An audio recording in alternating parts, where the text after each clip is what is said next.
Good morning students. Welcome to P.N.AMERSEY e-learning classes. Students, today we are going to learn part 2 of chapter number 8, cell structure and functions. So students, let's start the video with the topic number of cells. All the living organisms are made up of cells, but the number of cells varies from organism to organism. Some organism means plants and animals both, are made up of just one cell, that means single cell, while other organisms are made up of a large number of cells. This is called variety in the number of cells.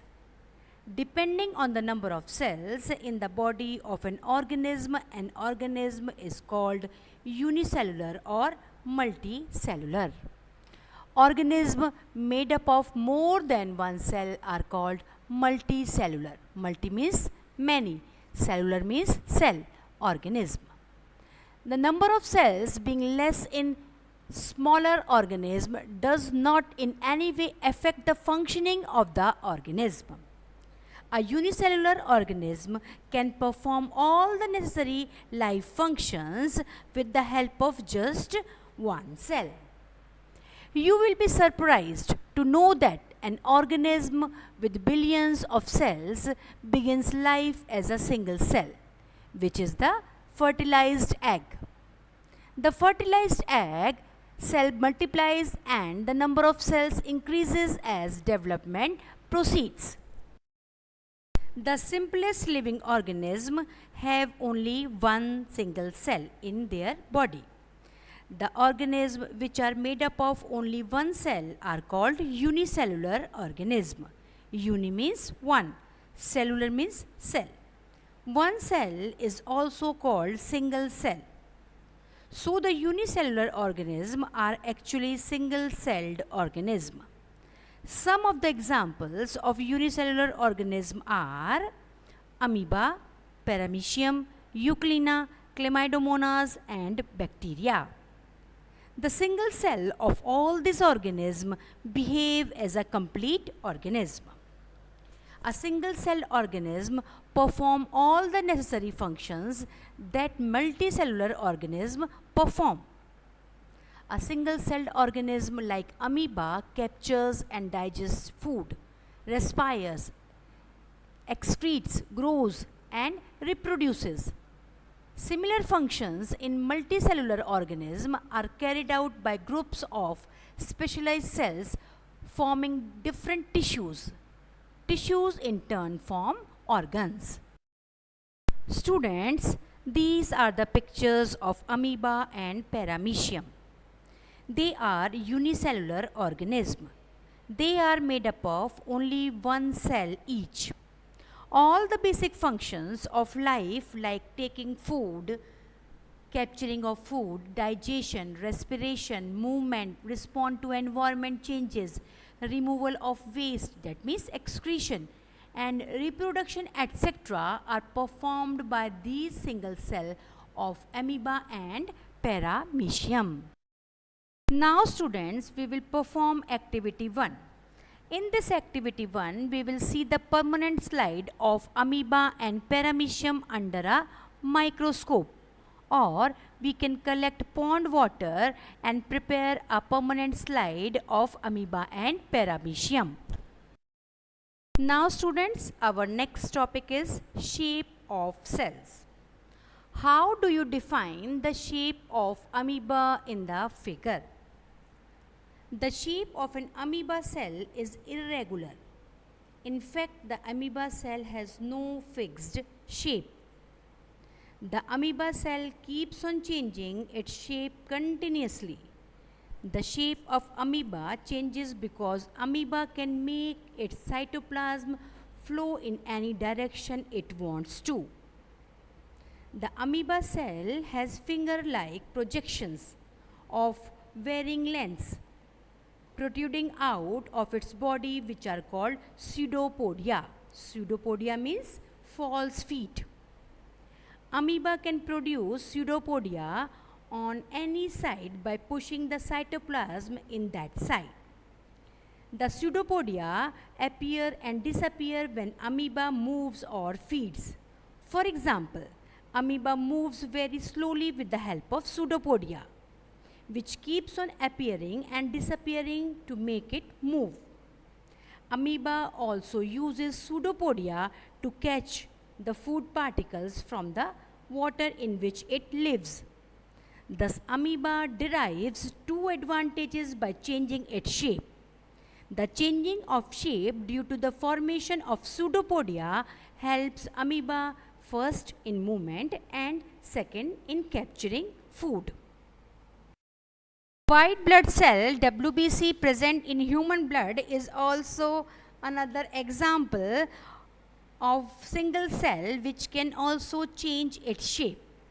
The difference between amoeba cell and white blood cell is that while amoeba cell is a full-fledged organism capable of independent existence, while white blood cell is merely a cell of human blood which is not a full-fledged organism and hence cannot exist independently. It can exist only inside the blood. What shape would you expect in organism with millions of cells? The different shapes are related to their specific functions. Generally, cells are round, spherical or elongated. Some cells are long and pointed at both ends. Students, cells are different in shapes and size so that they can perform different functions. We say that the cells are specialized to do different jobs. Each cell is adapted to perform some specific function. For example, some cells protect the body parts. Some cells help in moving body parts. Some cells help in sending messages from brain to parts of body or from body parts to brain, and so on. The human body is made up of about 20 different types of cells, and each type of cell performs different functions. Some of the examples of animal cell or human body cells are nerve cells, muscle cells, epithelial cell, red blood cell, white blood cell, bone cell, and cartilage cell. The shape of a cell helps in its functioning. Students, look at these various shapes of cells. The various shapes of cells are related to their functions. It means the different shapes of cells are related to their function. The shapes of cell help in its functioning. For example, red blood cell. Red blood cells are spherical in shape. Red blood cells carry oxygen around the body. White blood cells have irregular shape. White blood cells eat up or kill bacteria which enter the blood and save us from many diseases. Next picture is of muscle cell. Muscle cell is spindle or pointed at both ends and has a spindle shape. The function of muscle cell are specially adapted for movement. The muscle cells have a special property that they can contract and relax.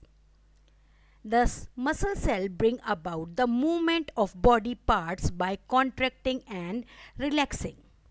Next cell is of nerve cell. The nerve cell is very long and has wire-like projections coming out of it. The large length of nerve cell make it carry messages over long distance in the body. The next cell is of epithelial cell. The epithelial cell form a thin layer over the body part and protect the cells below them from injury. Epithelial cells are rectangular in shape. Next cell is of cartilage cell.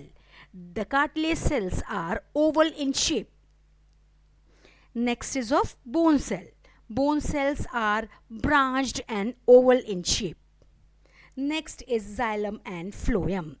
Xylem cells are tube-like plant cells having thick and strong walls which carry water and mineral salts from the roots of the plants to its leaves. And then phloem cells are also tube-like plant cells having thin walls which carry the food made by leaves to all other parts of the plant. So student, we can say that the shape of the cell help in its functioning.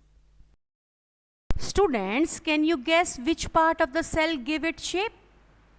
Components of the cell are enclosed in a membrane. So you can say that cell membrane gives cell a shape. This membrane provides shape to the cell of plants and animals. Cell wall is an additional covering over the cell membrane in plant cell. It means cell wall is present in plant cell, not in animal cell. It gives shape and rigidity to these cells. Bacterial cell also has a cell wall. So student, this is all for today's video. We will learn the rest of the chapter in our next videos. Up till then, goodbye and thank you.